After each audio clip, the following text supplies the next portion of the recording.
Депутат Сурмалдиева да.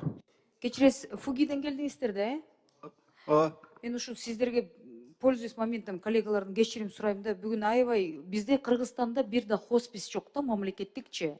Анан ошол жалгыз жеке бир хосписти ачса, эми ошол 50 адамды азыр сытка кууп атыштыр да. Ушул боюнча президентке да кат жазылыптыр, өкмөткө да жазылыптыр, вообще жок. Анан мен Байсаловко да жөнөттүм, азыр мэрияга да кайрылып атам. Найдите помещение, пожалуйста.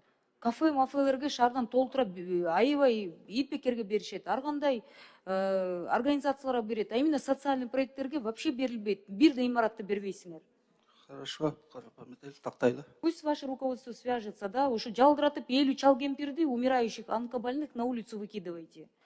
Неужели в Кыргызстанда бир да имарат жок ушуларды жайгаштырганга? Сураныч да. Бул бакчалар бир жылдан бери жалдырап уже гезиттерге да чыгып атат, соц тармак, никто на них не обращает внимания. Вот они на улице будут умирать. Их выкидывают из того знания, которое у них есть. Просьба. Хорошо, мага андай келип коесуздар, мен маалымат берип коеюн. Рахмат.